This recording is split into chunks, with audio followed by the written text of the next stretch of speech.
Hello guys and welcome back to TNT Madness. Today we're going to be looking at a really anticipated cannon that I've been working on for absolutely forever, and I've finally done it, and this thing is crazy compact. It took forever to build, especially after it blew up on me a couple hundred times, but I've finally got a really good working design that is just absolutely crazy and amazing. So anyway, what's so great about this cannon is it's mostly useful as a proper roof buster. Like, it's the most proper roof buster I've actually made. So also what this is an AirBurst hybrid cannon, and if you don't know what a AirBurst cannon is it's pretty much just a cannon that dispenses the TNT, but it fires the TNT in mid-air, so like 10 blocks or so above the actual cannon. So this gives you a ton of advantages, because it means that if someone has a sky base and they have like 10 walls or something crazy, and you see their roof defense is lacking,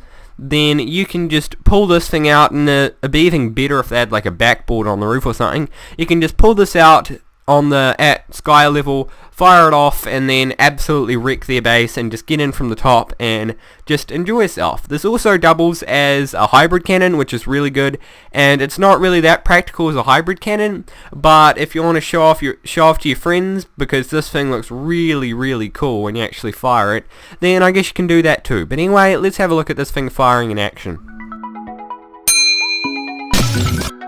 So what we have here is what's going to be our firing range. We've got an absolutely massive wall, and we're assuming that it's just one giant water wall. It's a complete base sort of type thing, and we're going to be using this to test these cannons, and don't worry, the corners are actually watered. So we're going to use the first one here down that is actually slightly below the base to show that it fires above the air, and then it's going to destroy the wall on the side there, and then I'm going to be using that one to show that it can be used as a roof buster, and I'll go through the explanation of these as I go. So how this works is I'll press the button, TNT will get dispensed here, TNT will get dispensed here, and then this will drop the second that it fires up, or like when the slime block gets pushed up, and that way there'll be nothing obstructing this, so it'll go ahead. So we press the button, we can see this TNT gets dispensed, and then it gets pushed up in the air and then fired along here, and causes an absolute massive hole. And also it's a bit bigger than most of them because it's more than one TNT, and it's very precise too. And as you can see, now you can just go into this base, walk in, collect all your prismarine crystals thing, and just go ahead and raid it. So that's it as a normal TNT cannon or a normal hybrid cannon, except a lot flashier. And the great thing about this is I've got it at just the right height where it will not destroy any of the redstone on the very top, unlike the AirBurst TNT cannon I did over a year ago now. And that's really nice because it doesn't mean you have to rebuild it every 5 minutes, which was a massive problem with my other one. But anyway, if we come up here, what we have here is just the roof, and I've actually got a backboard here because I just want to get it first try, because you can fire this over and over again and it will eventually get it, and it did for me like 3 times, but it's like a 1 in 10 chance just because of how TNT works and the fact that it can dispense in any specific state, or like it could be on the left edge, right edge, just because TNT is 0.98 blocks wide, which creates some variability in range, especially over longer distances. But anyway, if we fire this, as you can see, it's going to go up into the air, fire off, hit this, and then create an absolute massive hole into the base. And now you could just go ahead, scroll down into the base, and raid it again. Except this would be a much easier way of raiding it, because generally bases have like 10 plus walls, and you could fire this 10 plus blocks ahead and just absolutely go ham with this. So anyway, now let's look at the redstone and just go over what was going through my head making this. So anyway, now on to that. So this build is only 6 blocks long, 3 blocks wide, and 5 blocks tall, if I could speak properly, and this does an absolute ton for how compact it is, and I'll explain that in a second. And as you can see, the dispensers are in really odd places, and this is just because I came into a lot of mishaps when I was building this.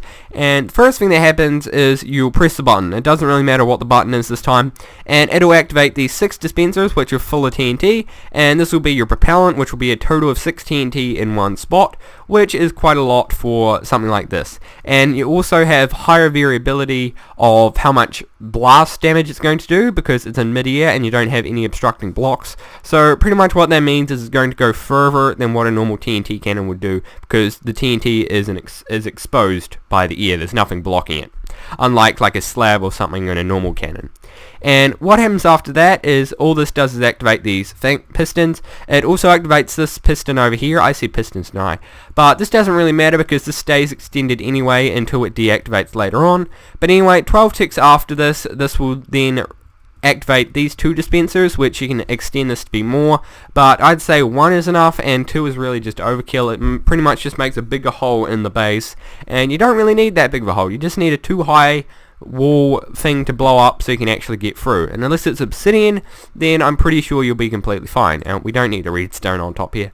But then after, what happens there is this block here powers this one, and then since the repeat is powering this redstone down here, it'll power both these dispensers. And what happens now is it goes around the corner, it goes through 4 more ticks, so that's a total of 16. Then it goes through another tick of delay and 2 more ticks of delay. This is very precise. You can change this if you want, but this just makes it so it's at the midpoint, and if you change this to any more or any less, then when you fire it, some of the redstone here will actually be destroyed, and it will be like 0.5 blocks lower. So, would not change this for the world. So what happens here that really is sketchy is there's a block here, but I've tested this for over 100 times firing it. I actually thought that a block would come out the side here and blow up everything, but that hasn't happened to me once, so do not worry about this tiny gap here. But what this does is this just inverts the signal, so it powers this piston over here. Adds 4 more ticks of delay because you actually need that to power this piston. And this just powers the piston, so that way when it comes around here, it will unpower it and it will drop the sand. That was lucky, didn't destroy any blocks. Now if we come around here, we have 2 more ticks delay followed by another 8, so that's a total of 10 ticks. And what this will do is this will activate these slime blocks, and it will take 5 ticks, which is the torch plus 4 here, for this sand to drop all the way down to the slime block, and then that slime block will push the sand up, and it'll push the TNT up here as well, and then they'll be on flat lines, and they'll only be 3 blocks apart, and then the TNT will push the TNT and sand that are bundled together in one block in across the map about 20-30 blocks, and quite a bit of distance. Actually, it's about 2 chunks if on a good day, and that can get you through quite a few walls. So that's pretty much how this works, and it's pretty much just a bunch of timing. And if this was anyone else, I'm pretty sure this thing would be like 10 times as large, and it took a lot of time to compact this. So anyway, let's get on with the tutorial. So now on to the tutorial. So what you're going to need is a 6x3 area with 5 blocks of height, as well as some building blocks, 7 redstone, 11 redstone repeaters, a redstone torch, 8 dispensers, 4 removable blocks that you can place blocks on, like obsidian, dispenser, furnace, something like that. But of course, if you're on factions, I'm sure you'll have obsidian lying around somewhere. Anyway, then you'll need a piston, 2 sticky pistons, 2 slime blocks, and some TNT sand, and of course a button. So before we get into this, I want to say that this works in 1.8.98, all the other 1.8 versions, as well as servers that run 1.8 but have 1.7 TNT mechanics. So it pretty much works on any version of Minecraft, so you don't have to worry about that at all. So anyway, the first thing you want to do is come to the middle block on this side and the middle block on this side, punch a hole in the ground and place down some blocks, then place down some slime blocks like so. Then you want to place some temporary blocks on the 3 sides here, and then you want to place 2 dispensers on top of each of these corners, and then you want to place 2 blocks down on this very end bit here, or just temporary block, then 2 dispensers on top like so. Then you can get rid of those temporary blocks on the bottom like so, and then what you want to do now is place obsidian here, which is going to be your removable block, and just a temporary and just a redstone torch there, just so this is out of the way. Next thing you want to do is just place down your rest of your removable blocks. One's going to be here, another one's going to be here, and the other one is going to be on this side, and the reason for this is just so that this won't push anything out the way. So after that, you then want to place a block here with your piston on the top here, and this is just so everything's out of the way. You don't have to have it exactly there, but it doesn't really matter. So the next thing you want to do is place 2 more blocks here and a block here, and then you want to place a block on the top here. Grab a button, doesn't matter which one it is, place it on the side or the top, it doesn't really matter. Then get a block, place it here, and then you want to place redstone here, here, and here.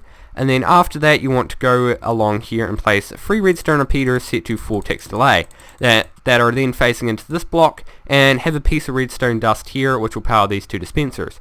After that, you want to place a block here, and you want to then place your redstone repeater here, and then 3 more along here.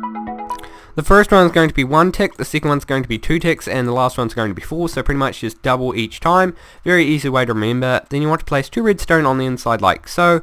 Then after that you can go ahead and place redstone here with another redstone repeater facing into this with 2 ticks of delay, then another block here and 2 more redstone repeaters set to 4 ticks delay here, and a block here. The final thing you have to do is place another block here and another block here with a redstone repeater set to 4 ticks delay. And then after that you are pretty much done. You only have to place a block here and make sure that there are no holes anywhere around your thing, and or at least nowhere around here, and this repeater is actually high enough to stop this TNT from going off the side. So if that wasn't there, then you'd have to place a block here. So anyway, all you have to do now is go ahead and grab your sand, allow this to be extended. I think I placed that one too high. I've placed that one too high. Sorry, placed that one too high. But anyway, what you want to do now is place your sand on top like so, and then all you have to do is fill up each of the dispensers with TNT. Then you can press the button and everything should be working. A great way to test this is this will if you want to test it before you put the TNT in, you can place the sand on top here, press the button, and if this bounces the sound back up and down, then it works completely fine. If it doesn't, then you've probably mucked up something. But anyway, hope you guys did enjoy this video. If you do, please leave a like. It shows that you enjoy the video and I should make more of them, and then I will. And if you really like them, then subscribe, because there'll be 3 videos a week relating to TNT cannons and factions. So anyway, bye from TNT Madness.